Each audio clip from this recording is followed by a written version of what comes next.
Welcome to Nothing Finer. I'm your host, Rick Beach, along with Austin Island. Austin, how was your holiday weekend?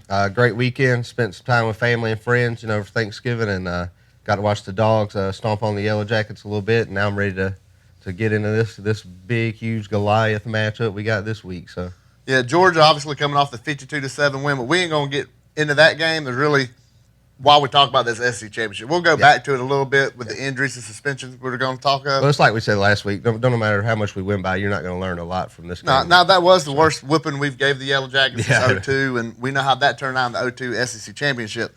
But right into this SEC championship game Saturday, obviously third year in a row we're going, third different opponent for Georgia. But this is number one defense, number one offense. How you see this defense line up with this offense for Baton Rouge? This defense matches up well at every level. We can out physical this defense on the line. I mean, this offense on the line. The linebackers, they're pretty fast. They're going to be able to be disciplined is a huge key, I think, going into this. Being eye disciplined, not letting Joe Burrow get out of contain, kind of keeping him. You don't want to over rush. When you over rush, you give him a lane to escape. He likes to scramble. He could burn us like that in 2018 a good bit. And, I think the biggest advantage for this defense is the safety play. I don't think Joe Burrow's seen safeties like LeCount and Reed. I mean, these are two really experienced dudes. LeCount's probably the most underrated safety in the country, in my opinion. I think he's very underrated. I think he'll have a long career on Sundays. But that's where I see the biggest advantage is LeCount and Reed kind of being able to bait Joe Burrow into some things he's never seen before. And, while doing that, being able to rush organically but don't rush out of control. Yeah. Collapse the pocket. I think that's a more important thing they need to work on. Yeah, this defense has to stay disciplined, which I have all year, and your outside containment. Yeah. If you try to flip it inside, that's where Burrow hurts you, and that's basically all they've done this year is they simplified the offense. So that's how they've been able to succeed is just take advantage of any mistake a defense makes. And if you can play discipline, which we saw Auburn in the red zone be able to do against LSU, and that's where they held LSU down when they got in the red zone. But, you look at somebody like a Tay Crowder who's been here for 5 years. He's experienced. If he can keep his eye discipline, stay in the lane, and when you make contact, you hold him up. Yeah. You can't have people, especially Burrow, because he's been an escape artist, it seems like, since we saw him last year. But, eye discipline in the secondary, they're going to have different looks with these wide receivers. They got very talented wide receivers. But like you said, if we can stay disciplined, you got to contain your lane. Outside containment is the biggest thing for an edge. Aziz, Jermaine Johnson. Yeah, you don't want to over rush. You can't over because they'll make you pay. Yeah. And then the scramble, when they scramble out, they make a lot of completions on the scrambles. Yeah. Receivers coming back, receivers going, coming back to the quarterback. It just seems that's where they've made their money this year in LSU. And for Georgia, we've made ours being disciplined on defense. And we know this Georgia defense, how it's played lately. Especially since even the South Carolina game when we had them to 13 on defense. Yeah. So, all year it's been, just when we need to make a play, they make a play. When they need to rise, they make the rise and come to the occasion up. In, Notre Dame game, they seemed to do it when it got close. But we haven't seen an opponent like LSU. LSU hasn't seen a defense like Georgia. So I think this would be one of the better SEC championship games we've seen in a while. And I think Georgia can hold on and get the W because defense, and we haven't seen how good our offense can be. Right. We're still waiting 12 games in for that offensive explosion, but it's going to be a little tougher now with Cager being out with an ankle injury and now George Pickens having to be out that first half. So who do you see at wide receiver that could step up and, change the game, as James Coley likes to say?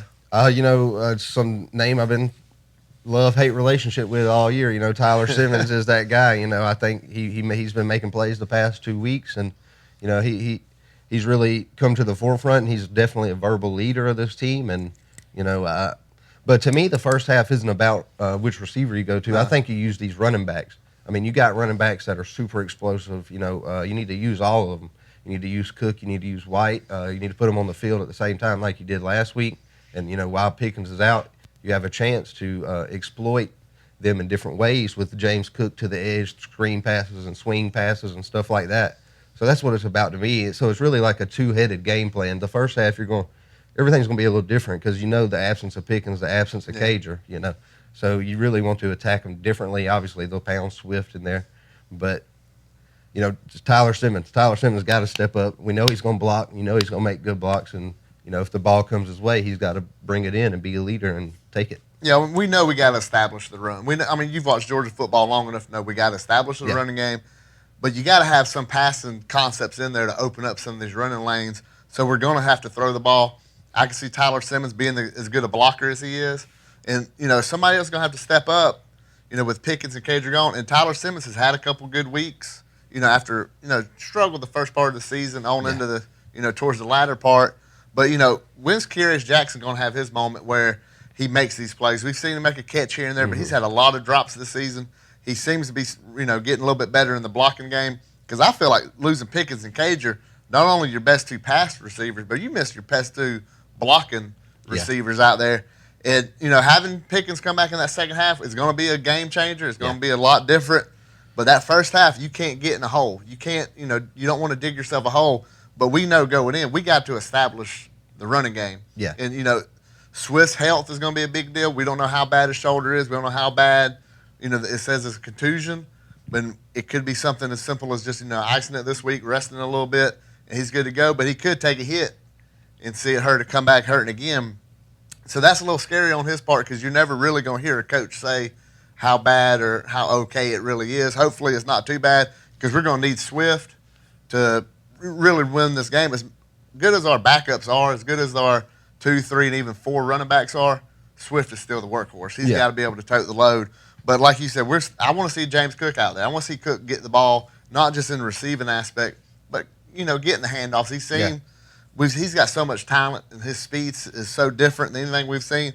And watching LSU's defense, they've struggled with guys on the outside running, and with his speed, he can get to that second level, and then he's gone once he gets by that. If he can make a man miss in the backfield. Yeah. So, like you said, we need to see more backs get going.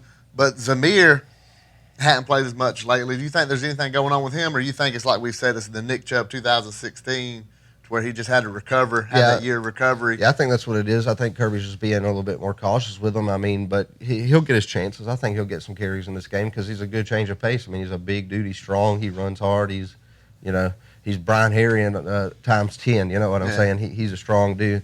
But, I think the thing about Cook is stretching this defense outside to side is going to be huge. Like, you stretch them out with Cook like that, and then that just is going to open up more for Swift. But I want to see this team take a couple shots in the first half. Like, this will be a chess match between Dave Aranda and James Coley here, and because they're gonna, as soon as Pickens walks back on that field, they're gonna be draped all over Pickens. Right. You're not gonna be able to just take shots as soon as he gets back out. So I think if you come out and take some shots early, and then you kind of use Pickens as a decoy when he first gets back out there, I think it's a nice little chess piece you could use, to kind of just stymie what the defense is going to think we're going to do. You kind of do the opposite. You go where they're not. It's cat and mouse. Yeah. You got to play cat and mouse.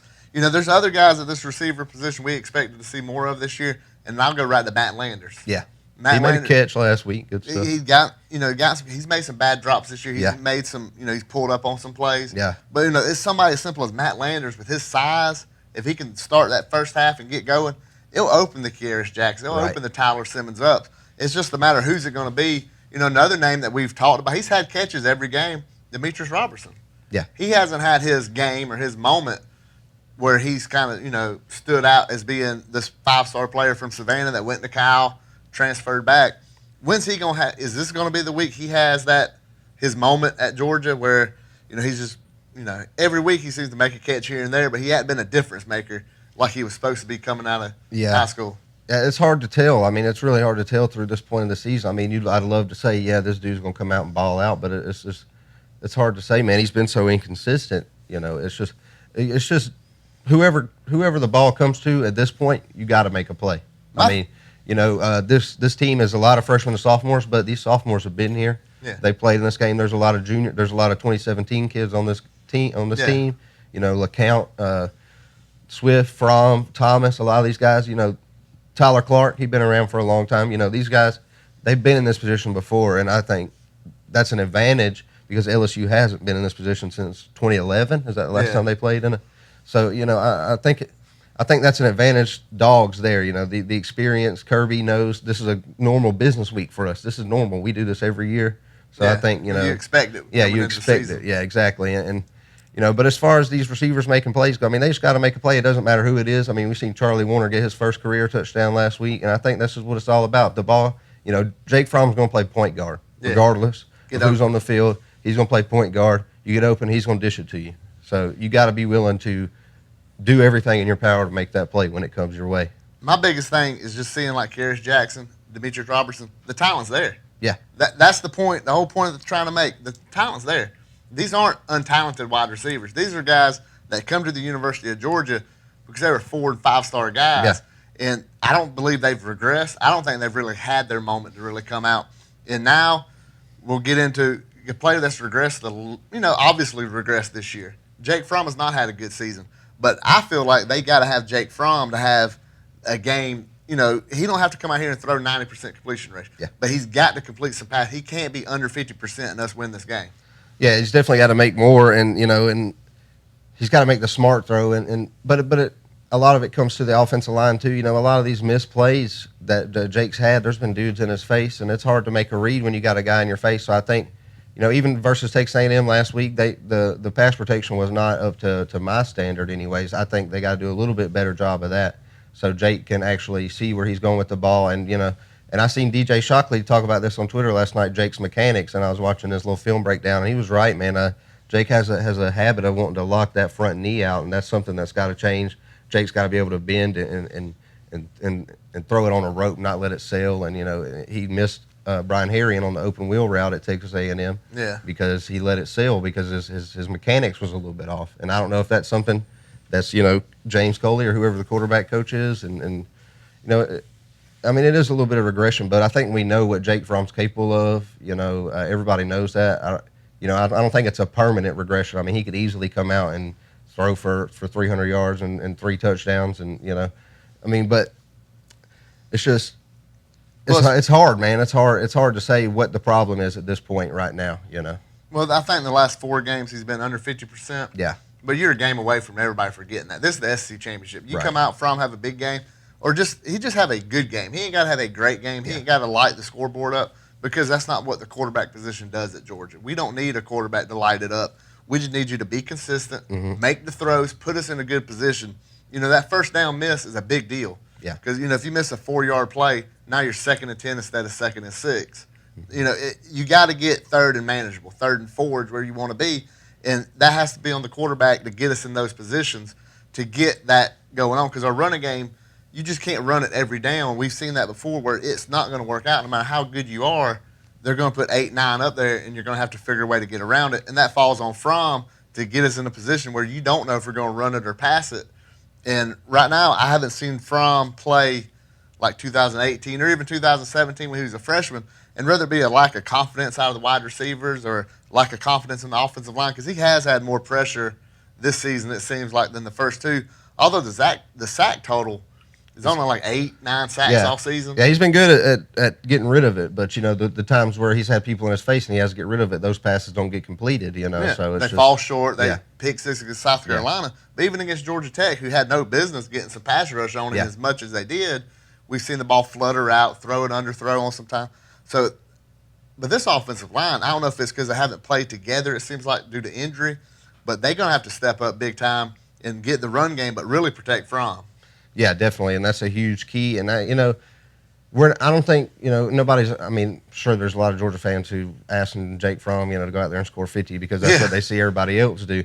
But to me, I don't think you need to score 50 to win this game. I think it's about keeping the ball as long as you can. You want to hold on to that ball. You want to. If you got to drive 99 yards, then you better make it take 15 minutes. You better take up a whole quarter with it.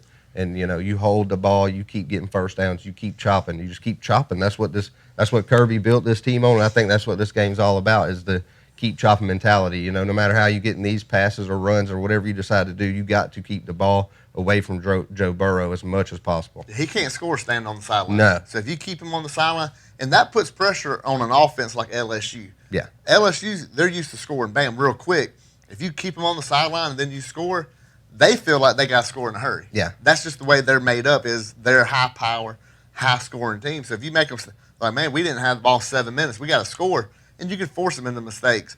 But that still goes back to what we talked about at the start of the show, discipline on our defense. you got to have eye discipline. Yeah. Because they do a lot of fakes and underneaths and switching, and you got to be ready to switch it up. And who do you think on defense that, you look at this nickel position that we got, the star, whatever you want to call it, who do you think is going to play the stars? Is going to be Stevenson, Webb? It's going to be Stevenson. I think it's got to be Tyreek the Freak, is what he calls himself on Twitter. Yeah, it's going to be Stevenson. And do you think he's going to play more of a spy or out in coverage? They'll use them. It depends on what they're trying to run, really. I mean, if they go empty, I guess you could probably try and use Tyreek as a spy and stuff like that. But LSU loves to get the slot corner and these linebackers involved in some conflict of assignments where they run you across the middle and, oh, who do I pick up? Who do I pick up? Yeah. And then next thing you know, somebody's wide open. So, I think the most important thing is for Tyreek Stevenson is to, whatever his assignment ends up being, to make sure that he hits it, because they're going to try to cross and slant. They love to attack the middle of the field. So, I'm sure that's what's getting preached to Tyreek and Mark Webb and Devad and these guys is you got to be disciplined across the middle of the field. You can't let nobody knock you off your spot. If you're supposed to be covering the crosser or the slant, you can't put your eyes on Joe Burrow and pay attention to what he's doing. You got to just lock down your guy. And if they want to use Tay or somebody as a spy on Burrow, I think that'd probably be a better option because you want to keep Tyreek out there guarding the middle and the edge of that in between the tackles there, Yeah, Tyreek can do both. He can drop into coverage or he can run or he can spy the quarterback. Yeah. You got to have somebody who's going to take Burrow down. Burrow's he's about 210 pounds. I mean, he's a big corner. And, having the Tyson Campbell back for this game is huge. Really underrated as far as people kind of seem to forget. Yeah, that's huge. So having Tyson Campbell back. But two guys I'm looking for on defense that really hadn't talked about much this year that I think are going to have an opportunity is going to be Adam Anderson and Quay Walker. Yeah. They're big, fast linebackers, and that's what you want to have right here because they're going to take the running back and spread him out. They're going to move him around, and they're going to have empty sets. And when you have somebody like Adam Anderson who had a pretty good second half of the year at outside linebacker, he's mixed in and out of inside, outside, and I can see him coming into this game and having an effect, a big effect, because we know the obvious names. Yeah. We know the Nolan Smith, Travon Walker, Tyler Clark. These guys are going to have their, Tay Crowder, Monty. We got all these names that people hear about. But, a Quay Walker comes in on third down a lot of times. He's a run stopper. He can fly. Yeah. He gets out there. And, these are the guys that you see step up in these games that where they've been all year. Yeah. And they've been building up, getting better. And you've seen them on the field every week a little more, a little more. And now it's been bubbling, and they bust over the top. So I look for Adam Anderson to come in here, and cause some disruption or havoc. Him come in with the havoc because you add some players that hadn't been there all year with the names that's been there. It's made that defense so much better. I saw a thing where Georgia had 31 players play on defense this year. Yeah, that's huge. Insane. Yeah, I mean that's almost three complete. That's three strings. Yeah, coming out, but they're not coming out there like just mop up duty. No, they've had a lot of guys come out there every game. We mass substitute every game. That's been a Georgia staple since Kirby coming, which we've seen Alabama do when he was at Alabama.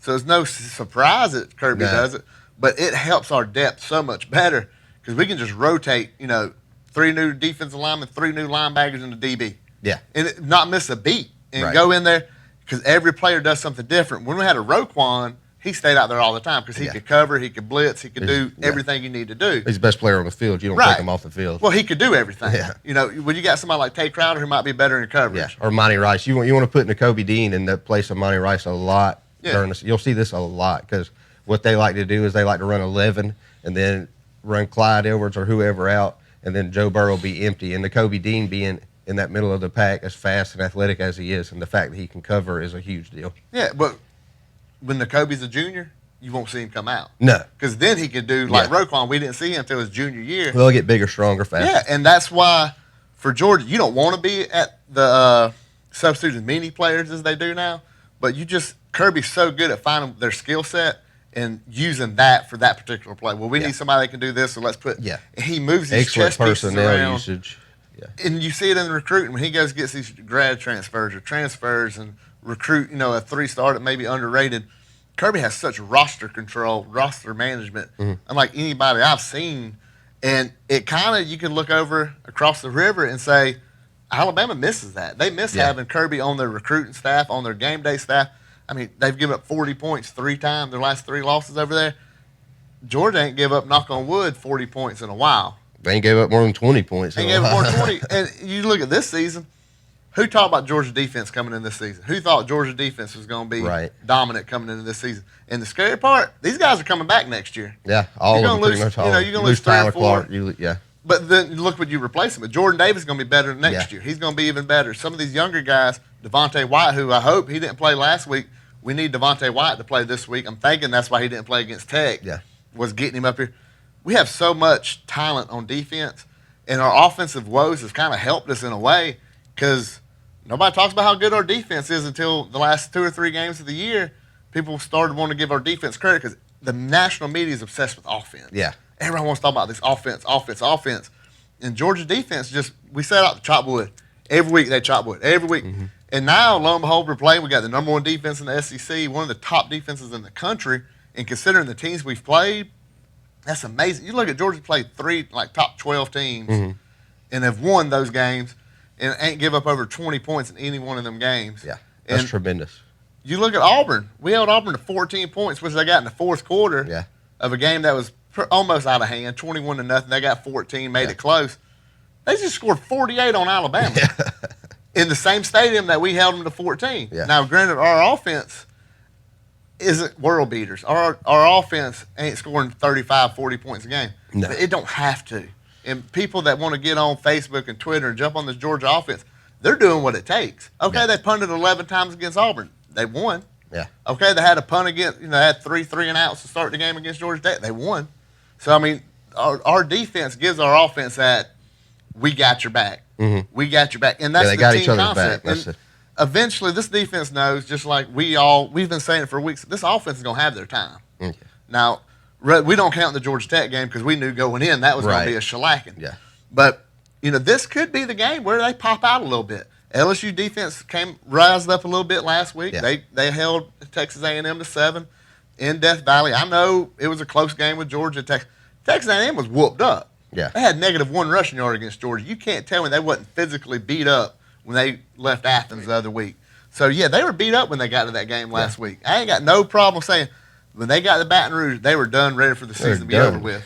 Yeah, that's basically what it was. I mean, there was a battle in Sanford Stadium a couple weeks ago, and I think that's what led to all of this. Is once you get your heart took so many times, you kind of just fold up, and that's what I feel like A&M did because offense did not have a pulse, and LSU's defense didn't do nothing crazy special that makes you say, man, wow, they're good. It was like, wow, A&M's just not. They're not playing. They're not here. They're not. They didn't show up. They didn't show up. I mean, that game was over with quick. Yeah, but I just don't see that LSU defense being as dominant as they looked against A&M. Yeah.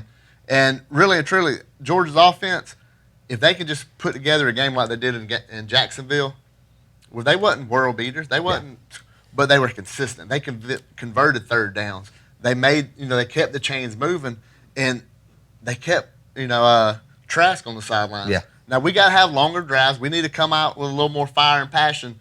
But these teams are going to be fired up for this game. Oh, yeah. And you talked about earlier. You don't need any extra motivation for this. If you're the class of 2017, which is a lot of players on this team, this is your third time here. Yeah. You've been doing this. This is just another day at the office. You've been to a Rose Bowl. You've been to a Sugar Bowl. This is something to where we see in Alabama a lot where we're used to these kind of games. Yeah. You won't, it's hard to get, nobody since Spurrier in the 90s has won 3 straight divisions. Kirby's used to these kind of games. Who's not used to these kind of games? Orgeron. Yeah. I've never seen Orgeron in any conference championship. I don't know if he played for a conference championship when he interimed at USC or not, but we know he didn't at Ole Miss and left that program in whatever mode it was in. But, he's never felt this kind of pressure before, I don't think. And as confident as he can sound in his press conferences, you've never been there. And, you can say you know what to expect, but you've never been on a staff that's been there, period, head coach or position coach or, what I'm saying. So it's a whole new territory for him, period. And they're the favorite. Georgia's the underdog. We got that, which surprisingly, I think Georgia's been to the SEC Championship 8 times, 7 times we haven't been the favorite. I think one time we were even. The rest we've been underdogs.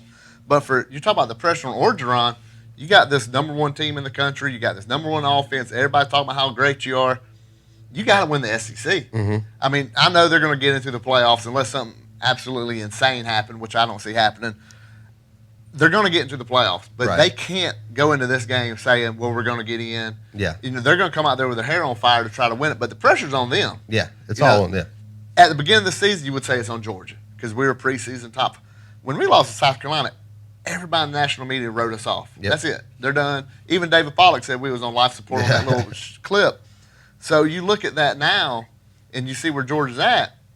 Okay, we haven't played our best football, but we're the number 4 team, and we got a shot to make the playoffs, and we haven't played that best game. Right. So here we are coming up. Can we make that game right here on offense where we make it click together? Yeah, and I think that's what it's all about, and I think it's all about keeping it away from Joe Burrow, and can DeAndre Swift get over this little hump he's been facing? We know he's dealing with the shoulder bruise, and there's really been no update on that, but we expect him to play regardless. But I expect him to score a touchdown. I expect him to take some of these 30-yard runs and bust one for 60 and take it to the house. That's what I want to see. I want to see him take the next step. I know it's been a hard year, and the boxes have been loaded, but the boxes are always loaded. The boxes are loaded every year. The boxes was loaded when Nick and Sony was there, and they was loaded last year with Holyfield and Swift.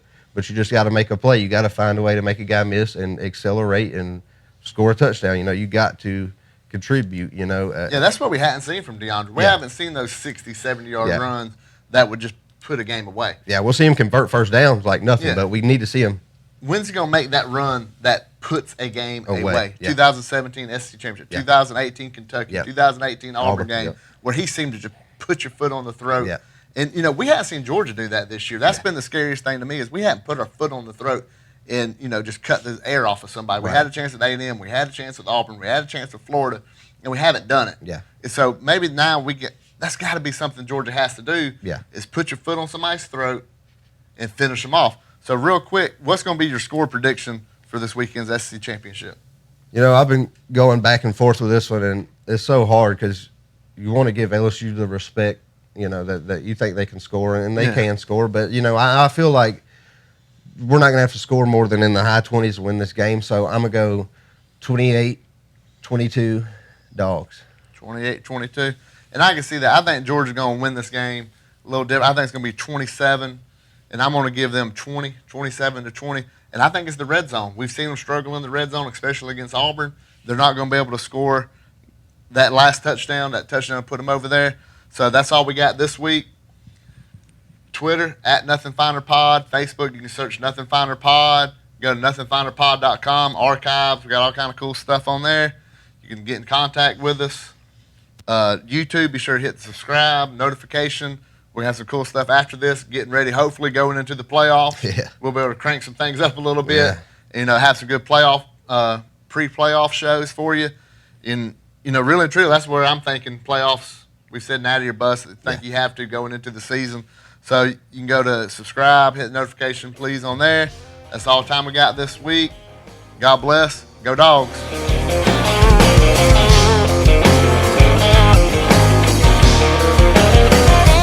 Out in the woods you'll find me, somewhere out under, fishing in a creek where there ain't no